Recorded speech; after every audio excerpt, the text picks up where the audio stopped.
शिक्षक दिवस है नहीं, तो शिक्षक दिवस के रूप में किनका जन्मदिन मनाया जाता है? डॉक्टर सर्वपल्ली राधाकृष्णन का जन्मदिन मनाया जाता है शिक्षक दिवस के रूप में। तो हम लोग के जीवन में शिक्षक का जो है अहम रोल होता है, यानी महत्वपूर्ण स्थान होता है। शिक्षक के मार्गदर्शन में ही हम जो है अपने जीवन में सफलता प्राप्त करते हैं नहीं।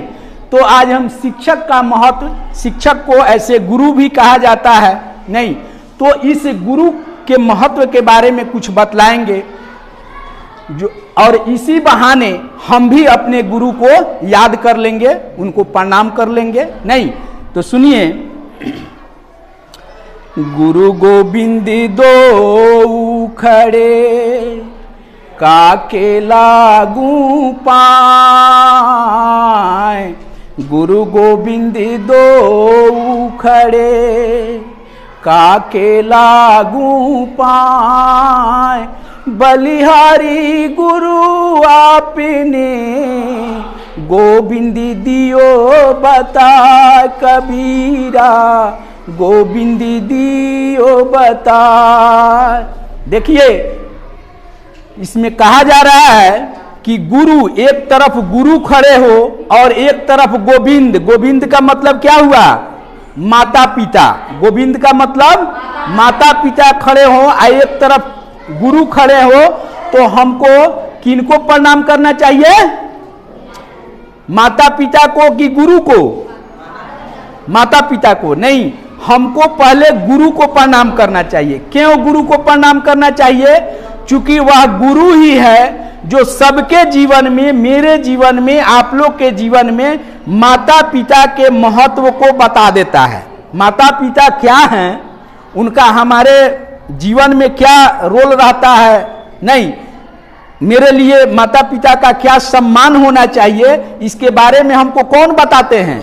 मेरे गुरु बताते हैं। इसलिए हम पहले गोविंद को प्रणाम नहीं करके, यानी माता पिता को प्रणाम नहीं करके, पहले हम गुरु को प्रणाम करेंगे कि आप महान हैं, जो मेरे माता पिता के बारे में आप विशेष रूप से हमको बतलाए हुए हैं।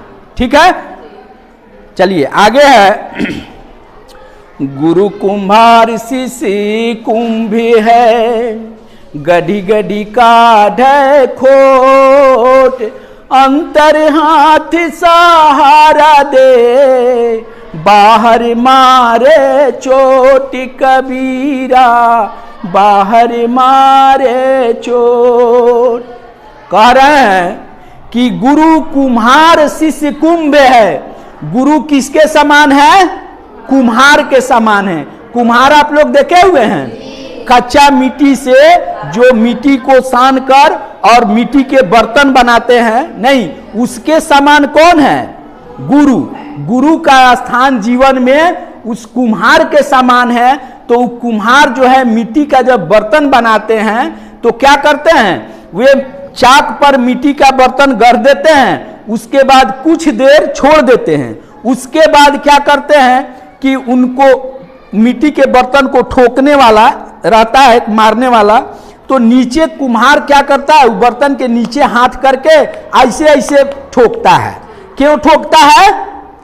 चूंकि वह मिट्टी का बर्तन कहीं टेढ़ा मेढ़ा रहता है, तो वह कुम्हार क्या करता है? उसे, उस बर्तन को ठोक ठोक कर ऐसे ऐसे करके और उसको सुंदर आकृति में ढाल देता है। कौन करता है? ये कुम्हार करता है। तो उसी तरह गुरु का स्थान हमारे जीवन में है। गुरु भी क्या करता है? नहीं, जिस तरह कुम्हार जो है सहारा दिए हुआ रहता है और ऊपर से चोट मारता है, तो चोट मारता है किस लिए? सुंदर आकृति बनाने के लिए।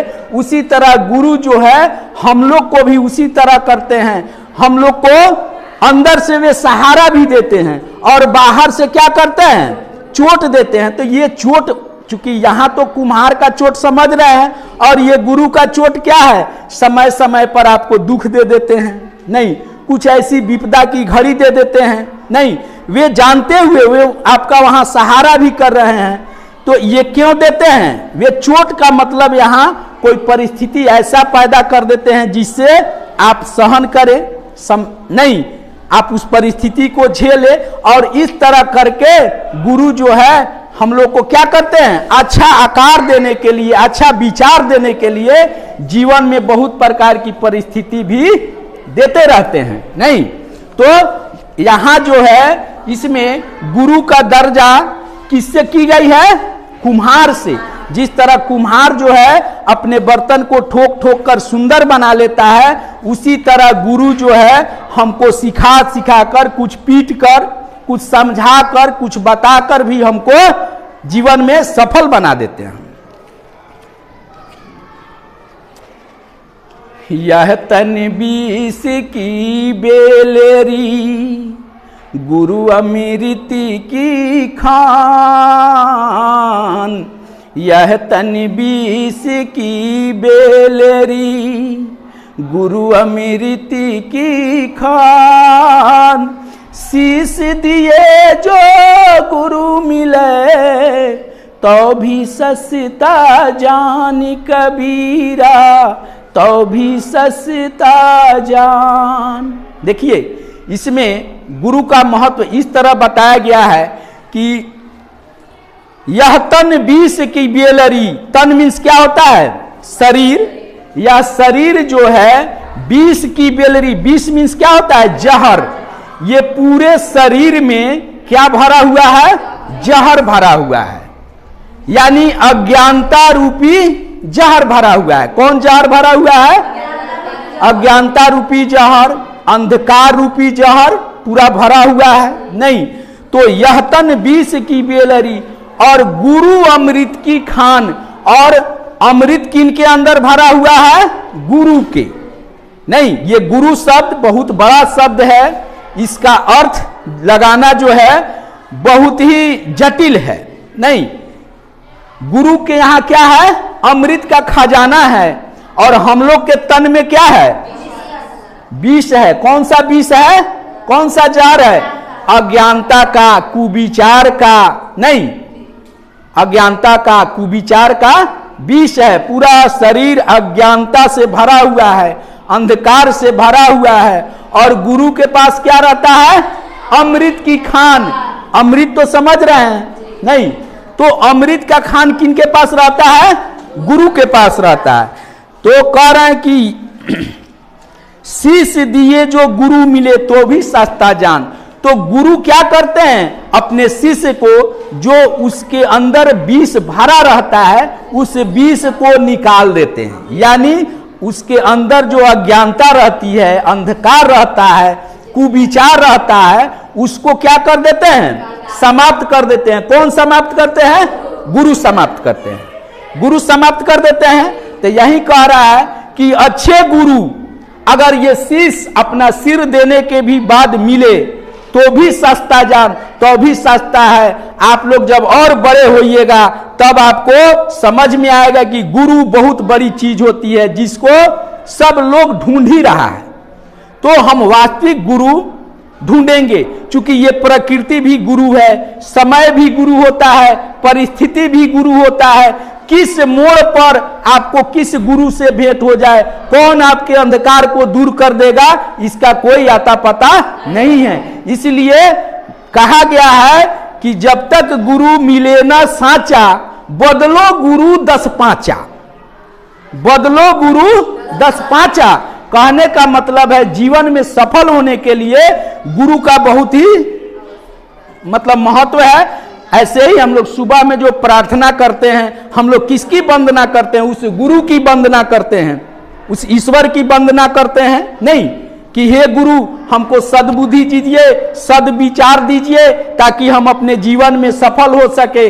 नहीं, जैसे कहा जा रहा है ना कि यह तन 20 की बेलरी, हमारे मन में भिन्न भिन्न प्रकार के क्या उपजते हैं, कुविचार उपजते रहते हैं। क्या उपजते रहते हैं, कुविचार उपजते रहते हैं। हर हमेशा ये मन जो है आपका कभी भी खाली नहीं रहता है। जैसे आप देखते हैं कोई खेत देखे हुए हैं जिसमें फसल होता है, अगर अभी फसल लगा हुआ है, फसल अगर उसमें नहीं लगा हुआ रहता है तो उसमें क्या उपजा रहता है, घास उपजा रहता है। मतलब जिसका कोई जरूरत नहीं है, वैसा उसमें पौधा लगा हुआ रहता है, घास रहता है, कांट रहता है, नहीं बेहाया जो कहते हैं वो रहता है, भांग रहता है, गुमा रहता है, यानी खाली खेत रहेगा तो उसमें कुछ न कुछ उपजेगा ही। तो जब यह चीज सोचिए कि एक किसान फसल उपजाने के लिए क्या करता है, उस खेत में जितना भी अवांछित पदार्थ है, अवांछित माने जिसकी जरूरत नहीं है, नहीं, उसको क्या करता है, हटा देता है, हल चलवा देता है, नहीं, फिर उसमें का सारा खरपतवार फेंक देता है और तब उसमें पौधा लगाता है, तब ना पौधा उपजता है। फिर पौधा होता है तब क्या करता है, देखता है कि इस पौधा को कौन डिस्टरबेंस कर रहा है, इस पौधा को ग्रो करने में, बढ़ने में कौन बाधा बन रहा है, तब उसको सोहनी बोला जाता है। उस घास को उसमें से निकाल दिया जाता है, सिर्फ पौधा रह जाता है, तब ना वह वृद्धि करता है। उसी तरह हम लोग के जीवन में, हम लोग के मस्तिष्क में भिन्न भिन्न प्रकार के कुविचार जो है उपजते रहते हैं। इसलिए इस कुविचार को दूर करने के लिए क्या करना होगा, प्रार्थना करना होगा, आत्मचिंतन करना होगा। प्रतिदिन आप बैठ के चिंतन कीजिए कि हम में कौन सा कुविचार है जो हमको आगे नहीं बढ़ने दे रहा है। हम अपने कुविचार का, जिस तरह किसान जो है हल चलाकर उसमें से अवांछित पदार्थ को हटा देता है, उसी तरह हम आत्मचिंतन करके हम अपने विचार में से गलत विचार को हटा देंगे, जो अच्छा विचार होगा उसको रहने देंगे, तब ना हम सफल होंगे। नहीं, चलिए अब देखिए, साति समधि की मसी करो, लेखनी सब बनी राई, धरती सब कागज करो, हरि गुण लिखा न जाय कबीरा, हरि गुण लिखा न जाय। सुनिए, यहाँ जो गुरु की संज्ञा हरि यानी ईश्वर से की गई है, जो हम लोग को कंट्रोल करता है। नहीं, कौन कंट्रोल करता है, ईश्वर।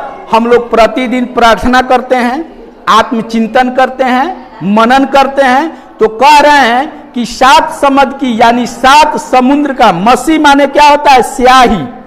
पहले राइटिंग हम लोग लिखते थे तो स्याही था, नहीं, वो फाउंटेन पेन बोला जाता था, स्याही वाला पेन। तो 7 समंदर को स्याही बना दिया जाए, नहीं, लेखनी सब बन राई, और जितने भी धरती पर पेड़ पौधे हैं, वन हैं, उसके लकड़ी को कलम बना दिया जाए। नहीं, 7 समंदर को क्या बना दिया जाए, उसके पानी को स्याही, और जितने भी वन हैं उसको क्या बना दिया जाए, कलम बना दिया जाए। नहीं, तो 7 समुद्र की मसी करो, लेखनी सब बन राई, धरती सब कागज करो, या धरती को कागज कर दिया जाए, कागज मान लिया जाए, फिर भी हरि के गुण को लिखा नहीं जा सकता है, क्योंकि इसके गुण को लिखना जो है संभव नहीं है। नहीं, आगे सुनिए, कबीराते नरे अंधे है, गुरु को कहते और, हरि रूठे गुरु ठौरे है, गुरु रूठे नहीं ठौर। कह रहे हैं कि वे लोग जो हैं अंध है, नर माने मनुष्य, कबीरा ते नर अंध है। कबीर दास कह रहे हैं कि वे लोग, वे मनुष्य, नर मीन्स मनुष्य, अंध है जो गुरु को समझे और नहीं, हरि रूठे गुरु ठौर है, गुरु रूठे नहीं ठौर। कह रहे हैं कि कुछ देर के लिए ईश्वर यदि आपसे रूठ जाता है तो चलेगा, लेकिन आपका गुरु आपसे रूठना नहीं चाहिए। गुरु का मतलब जो आपके जीवन में निस्वार्थ भाव से, नहीं, बिना लालच के आपका सही मार्गदर्शन करे। क्या करे, सही मार्गदर्शन करे, उसको क्या कहते हैं, गुरु कहते हैं। जो आपसे किसी प्रकार की उम्मीद नहीं पाले हुआ है, जो कोई स्वार्थ नहीं रखा हुआ है, आपको जहां जरूरत पड़ रहा है वहां क्या कर रहा है, आपकी मदद कर रहा है, आपका मार्गदर्शन, सही मार्गदर्शन कर रहा है, तब हम उसको क्या कहते हैं, गुरु। तो कह रहे हैं कि गुरु का इतना महत्व है कि कबीर दास कह रहे हैं कि हरि कुछ देर के लिए रूठ जाए तो सही है, लेकिन जो मेरा मार्गदर्शक है, जो हमको जीवन की सारी चीजों को समझाता है, वह हमसे नहीं रूठे, वह नहीं रूठना चाहिए। नहीं,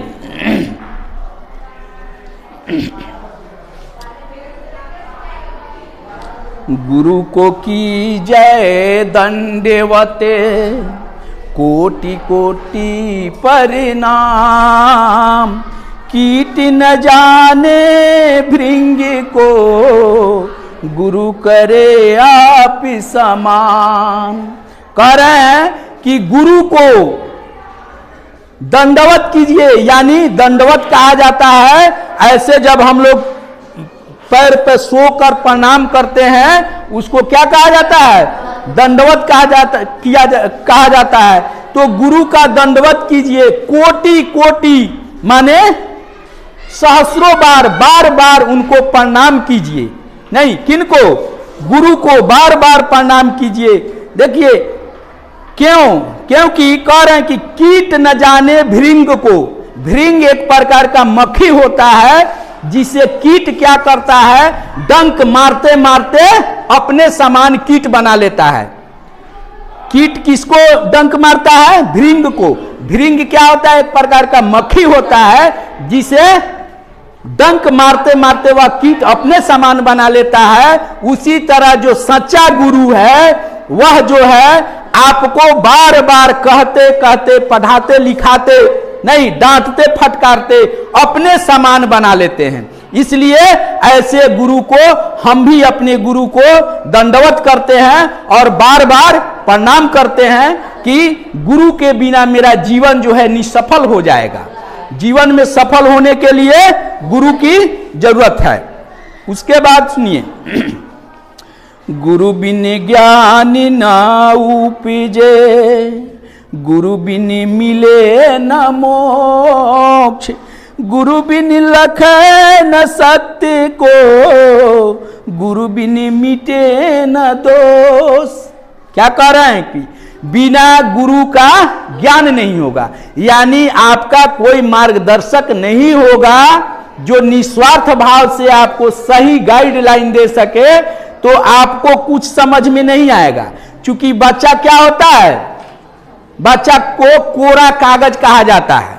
नहीं, तो यह ज्ञान आपको कहां से मिलता है? आपके घर से, माता पिता से मिलता है और गुरु से मिलता है। तो गुरु के बिना आपको ज्ञान नहीं होगा, और सारी दुनिया इसी ज्ञान के लिए भटक रही है। नहीं कि हमको कैसे रहना है, कैसे बोलना है, कैसे चलना है, हम कहां आए हैं, हमारा क्या कर्तव्य है, इसको समझना होगा।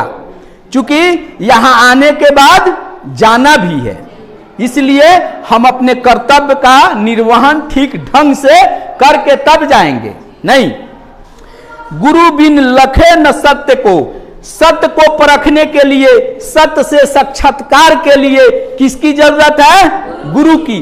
बिना गुरु के हम सत्य को पहचान नहीं पाएंगे, गुरु से मेरा साक्षात्कार नहीं हो पाएगा। गुरु बिन मिटे न दोष। दोष मीन्स बुराई, दोष मीन्स बुराई, दोष मीन्स क्या होता है? बुराई होता है। तो गुरु के बिना हम अपनी बुराई को भी दूर नहीं कर सकते हैं।